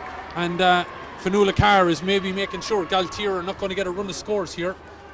But Gaultier probably been in a situation, Valerie, that they haven't taken chances. 2 frees dropped short, 2 goal chances missed. As you mentioned, yeah, it's such a big opportunity for them to be missing. I know it's so hard, and Dale says I can't drive it home enough that all these opportunities need to be taken. It's just going to be disheartening from them that they didn't take those chances. Yeah, so Gaultier, 2 goal chances not taken and a penalty saved. Long ball driven in, it's a dangerous ball. Could get a flick on. Here's Clonduff now, opportunity. Still in there was Isabella O'Hare. She was the one that got in on the chance, but eventually somehow gets back to Ciara Jackman, and Jackman delivers. But getting in there to win it back and somehow dig it out is Clara Cohen. Cohen looking to deliver a crossfield ball. Dangerous ball. Well taken by Orla Gribben. Gribben went to have a shot off, but it's blocked down there well by the Gaultier backs, and it's Emma Roach just looking to dig it out and send it down the field. Opportunities maybe for goals at both ends. None taken it by either at the moment as the ball is delivered over to this side of the field, trying to get there. Isabella O'Hare was the one looking to sniff a goal chance earlier, just earlier on in the move, looking to get forward. Surely pulling the jersey, but the ref says she overbled the ball. I don't know, Joe McDonough again a little bit close, but the reason she wasn't able to play the ball was because her jersey was being pulled. Anya Ling getting away with that one as she plays the ball over to the far side of the field now, looking for a little bit of a run here. It's Annie Fitzgerald looking to get inside the attentions of Claire McGilligan, looking to flick the ball in. Lovely little dinky flick on that on the end of the hurley, looking to offload it. Looks like it's the number 18, Ciara Sullivan. Come on as a half-time substitute, digging it back. Bit of a scrum down there on the 20-metre line now. As you can see, lots of space back about 45 metres out. It's Gaultier somehow to win it, trying to get it there. Fitzgerald is stayed out of the scrum. Annie Fitzgerald coming forward, surrounded by 2 or 3 Clonduff players, and it's well played. Jenna Bowden that comes out with that ball on the end of the stick, flicking it off, but no Clonduff player there. Looking to win it back. Anya Ling looking to step inside. 2 Gaultier players here, gives it to Roach. 55 out. Oh, lovely block down. Came from where? Paula Cribben. Bit like Phil Healy did one time in the depths of hell, it seemed to be. She came from absolutely nowhere, blocked that ball down, but it's a dangerous ball in, could still work out, and Clonduff have flicked this ball away. Still there, looking to get it up here. Looks like Annie Fitzgerald charging forward. Annie with a shot! Oh! Just out to the right and wide. Annie Fitzgerald is somehow finding space and should have had a wondrous goal there. She is finding space, absolutely out of nowhere. You know, players are sticking to her and they're around her, but she had another goal opportunity there and it just went to the right and wide, but she's getting the chance. 3 goal chances Gaultier have had this now in the second half. Puck out from Hockney is broken down by the number 10 for Gaultier, Claudia Carroll. Carroll with the shot, heading in, dangerous ball, comes off Hockney, flicked away. Umpire says wide. Surely it came off the player. Referee's not hearing anything about it. I thought Karen Hockney blocked that after originally losing the ball. The shot was coming in from Jackman. How that's not a 45, I don't know. That should be a 45. It definitely came off Karen's hurley, but yeah, you'd be questioning a few of his last decisions on the field. Yeah, there's a couple of decisions now in the last while, both sides maybe, but Gaultier might feel aggrieved they don't have a 45 there, but that block coming off of the shot to come in from Aoife Fitzgerald. Ball breaks though. Another goal chance, as such you could say, gone a biggin. As Sarah Louise Carno trying to get this ball forward. Look at the run here of Clara Cohen over on this side of the field. Roach is trying to get back to stop it. This game now really heating up. 11 minutes to go, and who has their hand on the Agnes of Farley Cup? It's probably Clonduff have one hand on it, maybe the bare fingertips. I'd say those fingertips are cold. Ours are.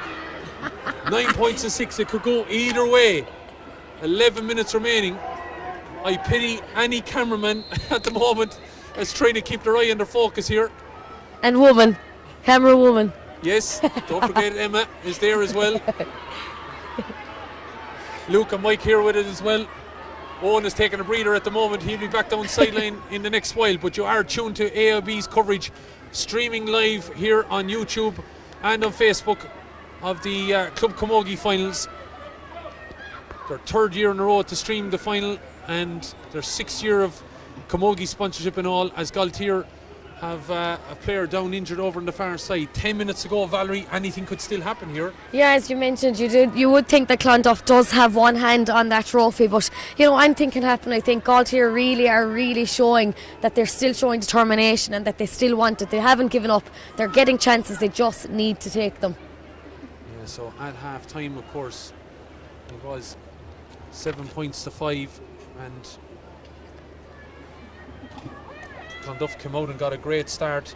Gaultier have though got back with a 1 score at least, but the conditions not allowing for huge scores here, and I wonder will that have an impact on our senior encounter that's coming up at 3:30. Don't forget, that will be, if you're watching this game, it'll be on a different link coming up from 3:15, so make sure we will be ending the broadcast of this intermediate club final to rejoin us then for the senior game. And if you want to check out the link for that, you can go on to AIB social media, Twitter or YouTube, and you'll be able to pick it up.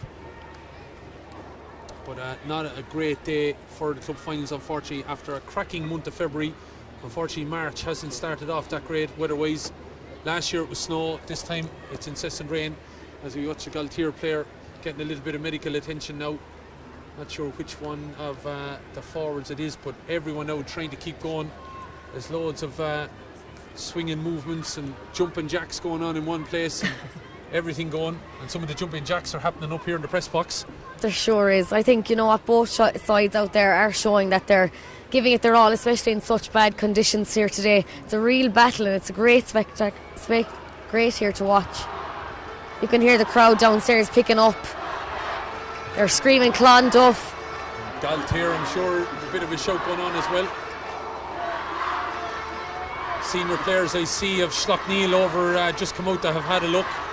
Unusual that the senior players are actually over in the Cusack, but that's what they've decided to do. And maybe it's because, given the opportunity maybe to the intermediate finalists, that they get the chance to warm up and tug out in the big dressing rooms over here in the Hogan. Yeah, I think it's a nice thing in order for them. You would see all the teams that are the curtain raiser of today are normally over on the Cusack side, but it is nice for both these teams in the intermediate to get that opportunity to be at this side of the Hogan. Will probably be explained the logistics by Keane Nelson, of course, the communications director of the Camogie Association. And the Gaultier player now is up and standing at least. This is going to add a little bit of time. So, nerves getting frayed as you're counted towards the 60. Now you're probably thinking there could be 3 to 4 minutes at the end here. It's looking like it's Patricia Jackman, I think, was the player that was injured there. So 9 points to 6, and we know Patricia has been unlucky with injuries in recent time. But referee is now allowing the free to take place. 7 minutes remaining, and I imagine additional. We're looking at a substitute going to take place. It looks like Anne Corcoran, is she going to come back into the game? It looks like she wear number 14, but now they look like they've cancelled the substitute, so don't know what's happening. But we still see Anne Corcoran warming up down below us as this free is taken by, free is taken by Clonduff. But in winning it is Annie Fitzgerald. What a player she's been for Gaultier. And if they were to win it, well, they'll count on her. But this is a player that could also, if Clonduff were to win it, will stand a chance as well as Sarah Louise Carr, as the ball is played inside. Lovely ball. Cassie Fitzpatrick trying to control it, but the ball has got away from him, and it looks like Gaultier are back there to win it. Flicking the ball all the way back. Dangerous ball, but expecting a lot of Ciara Jackman. Then she turned back into traffic and is giving the ball away out here to Clara Cohen. 55 metres out, plays a lovely ball into the corner here, could work out. Shot coming off now from Orla Cribben. You could hear the clash of the ash from up here, but the ball has gone out to the right and wide. There hasn't been too many wides. You'd have to say Clonduff have been very economical in every chance that they've taken, but it's gone out to the right and wide on the far end. I think the umpire was quite glad that he got a chance to wave his arms even. Sure he did. Just to head over to get the ball there, he picked up a light jog to get himself warmed up. Exactly. Probably glad of it. No, leave it, I'll go for it. It's alright, goalie. 9 points to 6, 5.5 minutes remaining. Keep in contact with us if you're out there watching, as Gaultier with go-to player Annie Fitzgerald trying to drive this ball forward. Somehow is always able to slalom her way through the traffic. She's still going. Annie Fitzgerald has made 20 metres ground there, but the ball has been won back by Clonduff, and then all of a sudden it's won back by Gaultier, and it looks like coming out of the traffic is Ciara O'Sullivan. Ball is played back out. The ball has been won there by Clonduff, and Clonduff have been urged on. Looks like the Clonduff crowd are to our left hand side, because that's where the audio seems to be coming from at this time. But cut out there by Gaultier. There was a charge coming in there on the it looked like Leah Sullivan was about to clear it, and the referee says we'll call it back, and it's going to be a free that I'd imagine it's going to be taken now by Ciara Jackman. And if I was the manager, I'd be telling Ciara Jackman, go for the score or leave it in on the edge of the square here. Could be a dangerous ball. So here comes Jackman dropping it in. It's landing about 20 metres out, and it went through the hand, but eventually was caught a second time by Fionnuala Carr. Carr comes out, doesn't get a great clearance on that, and has to follow her own ball, and it's got out for a 45. It did go out right over the line, and she kind of mishit it as she was kind of falling there on the clearance. It's Clonduff are going to make a change. It's number 17 is coming on, and it's Roisin Mulholland, and she's going to replace Cassie Fitzpatrick. So Cassie has done her job, and I'm sure she'll be glad maybe to get into relative warmth, possibly, as Cassie Fitzpatrick maybe will see this game out now. But a chance here now for Annie Fitzgerald, and no one has gone down and got the slitter. So it looks like the linesman is going to go and run and get it, is he? It was nice to see when Cassie was coming off. She gave all her teammates a big cheer and more encouragement as she was heading off. So wait now, there's two slitters on the pitch, so one of the linesmen is going to have to go and clear it as Annie knocks this in and over the bar. It's Annie's 6th point of the game today. Yeah, so we're level scores in the second half, 2 points apiece, but it's 9 points to 7. So that lead that they had Clonduff at half time, they're holding on to it here with 3 minutes remaining. You just wonder if Gaultier had taken one of those goal chances, could we have had a different game here, as the puck comes from Karen Hockney. Hockney trying to stay on her toes, back down in the goal mouth here. She's still in the goal mouth though, as Gaultier come forward now, trying to charge forward. Fitzgerald going to have a shot off Annie Fitzgerald. How is she always in the space to be able to deliver the pass? And that shot gone over the bar, making it a 1 point game here. And that's exactly probably where Gaultier want to be now. Definitely, that was a huge score now for Gaultier, and Annie Fitzgerald popping over her 7 points of today's game. Both sides showing real determination and heart here at the want of winning this game. So Clonduff now, who've been in charge all the way through, have got to be very, very careful here. But Annie Fitzgerald getting a point from play. And if Gaultier are to win this, well, you'll credit her for what she's done the last few minutes. 9 points to 8. Clonduff need a score, and they need it out of somewhere. It was a rough challenge come in there on, it looked like the Megan O'Reilly, the number 18 for Clonduff. So a chance here now for Paula Gribben. You'd have to credit Gaultier though in a way, that some of the danger women for Clonduff have been snuffed out really in this second half. It just, I suppose, for Gaultier, unfortunately, they just have taken some of the chances at the other end. Yeah, definitely. You pointed out perfectly, Killian. I think if they'd taken those chances, it would have been a completely different game. But you have to give credit to Clonduff. They're still battling it out, and they're still ahead of this game. You know, they're not giving up, and I don't think they will give up at this stage with 58 minutes on the clock. 58 and a half now, thereabouts, and there's going to be a bit of injury time as Clara Cohen takes a little bit of a word from the backroom team. It looks like we're going to have a change on Gaultier. It's Anne Corcoran is coming back into the game. So she was replaced by Aoife Fitzgerald, but now Anne is coming back in and she's replacing Claudia Carroll. But got to credit as well the Gaultier half forward line that have tried to drag things kicking and screaming, and I'd say Kate Lynch has been a big factor as well, alongside Annie Fitzgerald, in just finding a little bit of a gap in order to be able to get through for scores. But here is a chance out for Paula Gribben. Gribben, the angle has suiting her now a little bit. A minute left on the clock, but we're going to have a lot of additional time, I would think. Gribben then nearly with her back fully to the Hill 16 is going to shoot over her left shoulder. She's going to roll and scoop this now. So taking her time and settling herself, has a shot at the post, and that is a big score from a big game player. Big score, as you mentioned. She's been absolutely unbelievable for Clonduff today, and that just settles them a small bit more, puts 2 points between them, and it's what they want. They're after 3 minutes of additional time. I would have thought there would have been 5, but 3 minutes is what's been awarded, because it was, to me, a little bit of stoppage. So Gaultier, you would feel now, need to keep chucking away at maybe taking the scores. Jackman flicking the ball inside. Annie Fitzgerald taking it on the hurl. Looking to get in there. Lynch also in there and try and dig this ball out. Referee says he's spotted a pull of the jersey, and I think a chance out for Gaultier to make a point in it. And they'll be happy with this. Take the point, win the next one, and you're in the mix again. But this time, Anya Ling has taken it. That's interesting. Yeah, it's interesting to change now in such a late stage of the game. Yeah, just wondering, maybe is Annie Fitzgerald not comfortable with that side or something? I'm not sure. Anyway, to give it to Anya Ling, or is Anya going to have a shot at the crossbar maybe and see what happens? No, she comes up and drives it up and over the bar. So Anya Ling has got that point, and that free 61. So 2 minutes remaining. It's a 1 point game. 10-9. This is still in the melting pot. Anything could happen. It's all about the puck out now.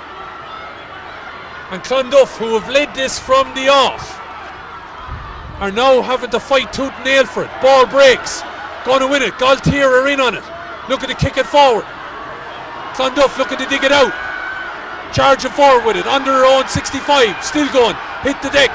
That's a slip there from O'Hare.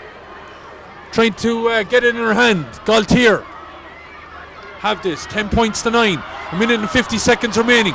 Going to be delivered long into the corner, but it looks like it's going to be Clonduff who are going to win it. 3 players around it, and trying to win it there was Jenna Budd. The ball broke away from her. Trying to come back and help now. Sarah Louise Carr has been in this position with down. Doesn't want to lose out now. Another All-Ireland final. Ball is driven forward. Trying to take a Clara Cohen. Missed by Emily Mahoney. Emily, of course, sister of Philip and Porrick, the player with Waterford. Playing this ball inside. Cut down. Won by O'Hare. O'Hare loses it, but trying to dig it out there and bring it forward was Claire McGilligan. McGilligan's robbed of it. One-handed trying to get in there was Beth Fitzpatrick. Clonduff have got to be careful here. 1 minute remaining. Sarah Louise Carr going in to win it, and Sarah Louise Carr using her experience. Exactly, and I was just going to say she's using her experience there to get that and get them out of the danger zone with maybe just 1 minute on the clock. She really knew what she was doing there, and as you said, experience completely stood to her. Now if I'm Fionnuala Carr, I am driving this as far down into a corner as I can. You're not giving Gaultier any opportunity. Now, the linesman has come into the field because he's telling Fionnuala Carr to go back about 2 metres. 20 seconds remaining. You don't want to see a situation where you miss-hit this and Gaultier get a chance. She doesn't miss-hit it. Hits it as hard as she can down into the corner here, where O'Hare is going to try and win it. Controls it on the end of the hurl. Coming to step inside is the number 18, Megan O'Reilly. O'Reilly flicking it in. Ball is going to Began though. Could be Jackman's now. Ciara Jackman looking to deliver it long. Is John McDonough going to give them one last chance? Clonduff are going to come in and win it here. 10-9. We're in additional time now. We're over the injury time that John McDonough has allowed. Clonduff have led this from pillar. Will they be there at the post? Bit of a scrum forward. Sarah Louise Carr is in there. Referee elects that it's going to be a throw ball, as the Gaultier player said, I didn't hear you, ref, and that's fair enough. 63.5 minutes played. Clonduff lead by 10 points to 9. Throw ball. How long will John McDonough allow? Ball is in. Clonduff try to get a stick on it. Gaultier try to get a stick on it. Scrum foreman again. If I'm Clonduff, I'm getting in close and tight here. Ball is flicked away. Missed there. Gaultier are going to win it. Clonduff are going to win it. They have won it. Clonduff of Down are the All-Ireland Camogie Intermediate Champions. And I think Valerie Wheeler, they deserve it. Of course they do. They battle from start to finish. Their players have absolutely been amazing here. As you can see, look at the scenes out there in the pitch. Someone slid in from the management team and nearly took one of their players out. They were so excited. It's It's just amazing. They just can't believe their luck. Some of them are down there. The emotions are so high down there right now, Killeen, and you can't imagine but feel for Gaultier as well. 1 point of the difference of Clonduff, deserving winners here today. I don't know if it's a family member ran into Karen Hockney there, but Karen was, I have to say, full of emotion. But I'm just looking at Fionnuala Carr at one stage, down on her knees and throwing her arms into the air.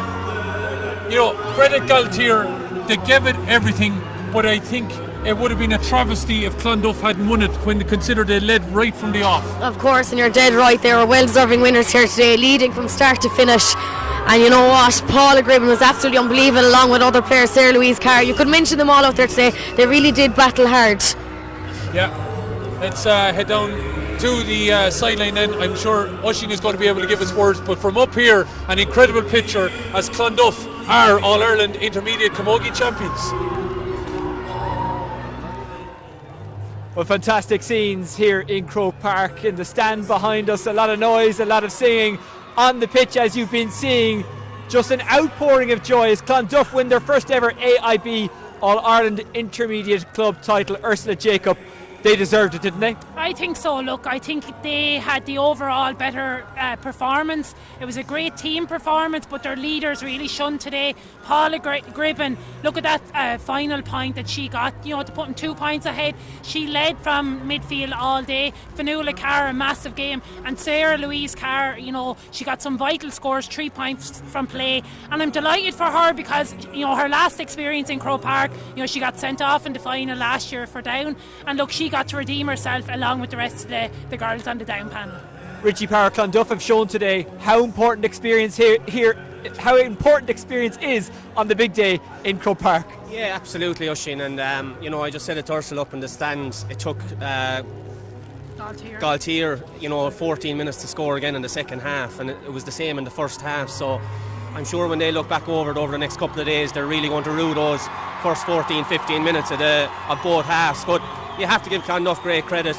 As Ursula said, their big players really shone today, and I thought Fionnuala Carr at centre back was an absolute colossal all day, and her point in the first half was a real kind of leader score as well. So look, I think Clonduff definitely deserved it, but I think Gaultier are going to have a few regrets when they look back on it. A lot was made before this game of Gaultier's youth against Clonduff's experience. 10 of the Clonduff team were here in September playing an All-Ireland final for Down. That experience really did count. That physical strength, that bit of nous, that was one of the big differences today. Definitely. Look at all around the field they were probably that bit physically stronger, but for Gaultier's perspective, look, Annie Fitzgerald, she's minor, she's captain of our schools team this year who are in the All-Ireland.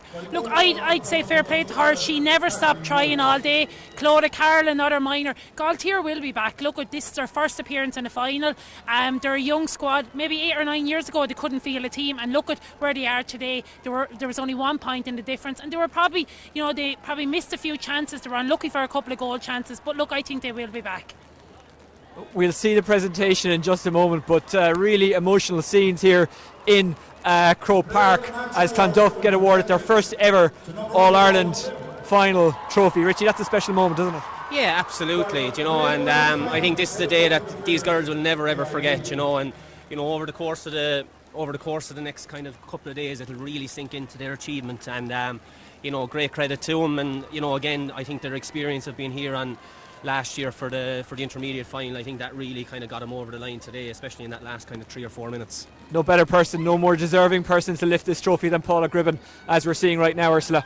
Yeah, look at, as I said, she got 6 points from frees today in very extremely difficult conditions, and she was a support she was the link player for Clonduff today. She was there supporting her defence and then setting up attacks for the Clonduff players. So look, she's a really worthy captain and a great leader today.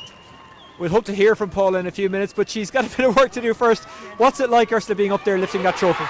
Look, it's something you dream of. It's what you want to do as when you're starting out playing camogie. You want to be there with your club and county, and it's a massive honour. And look, it's a real family affair for this team. There's, I think, 6 sets of sisters on this panel, and there's managers and daughters on the setup. So look, they're going to have a couple of weeks of heavy celebrating, no doubt. And I know we said it before, Richie, but there is nothing better than winning with your club, especially here in Croke Park. Absolutely, Oisín. It's where you start your career, and it's where you finish your career, you know. And like as I said earlier on, I was lucky enough to be here with Carrickshock 2 years ago, and you know that surpassed everything that I ever done. And look, it's a really special moment, and for the parish, it's not just the girls involved. It's for the whole parish and the whole village up there as well. Like they're really going to enjoy it. Like I remember when we were here, there was old men crying in the stand when we won our Club All Ireland, and I suppose that's what it means to everyone in the parish. It's not just the players and the officials involved. Yeah, and they did deserve it. Let's talk about Gaultier, because I suppose, look, there has to be losers if there's winners, and it's going to be a tough couple of days for them, Ursula. There's no avoiding that. Yeah, look, that's the thing. They're going to really, think about every ball that maybe went astray or the chances they missed. But look, as I said, they're an extremely young side. They've lots of minor girls there, and then they've got the few older, more experienced girls like Emma Roach and Margot Heffernan and that, and Trish even back playing today. I think the next couple of weeks will be tough, but they'll get themselves back together and look forward again to next year, because look, there was only 1 point in it today, and they showed great character. They never gave up, and they unfortunately were a little behind Clonduff today. You're hearing the voice of Ursula Jacob, twice a winner of the AIB All-Ireland Senior Club title, and of course an All-Ireland winner with her county Wexford as well, and Richie Power, who's won an All-Ireland Intermediate title with Carrickshock, and of course 8 All-Irelands with Kilkenny. We'll be hearing hopefully from some of the successful Clonduff crew in just a moment. You are watching the pictures of them celebrating their AIB All-Ireland Intermediate crown. This AIB's 3rd year in a row to stream the final, and of course their 6th year sponsoring the Camogie Championship. They're 28 years involved in the club championship overall, and of course we'll all be back here on St. Patrick's Day for a fantastic occasion. Currafin taking on Dr. Crokes, Currafin the defending champions, and in the hurling we'll have Ballyhale Shamrocks up against St. Thomas's of Galway. The concentration though at the moment on the intermediate Camogie Club final coming up at 3:30. We'll have the senior final. That'll be between Schlockneil, who are going for a 3 in a row, and St. Martin's of Wexford, who are going for their first. They won their first Wexford title this year, and then they went on. Sorry, they won their 2nd Wexford title this year in a row, and then they went on and won their first ever Leinster title, beating Thomastown in the final.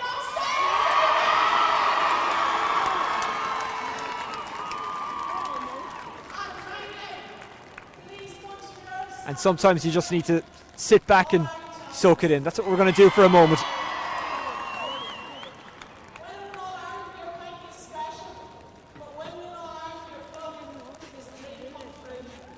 A dream come true, says Paula Gribbett. We spoke to her actually a couple of weeks ago ahead of this, and she said it means absolutely everything to her to get here with her club. And you can see it in her face, you can hear it in her words, you can see it as you look around the crowd here, what it means to them. And I look over towards the Gaultier crowd, who are still here, to be fair to them, applauding their team, applauding Clonduff, and right behind their team.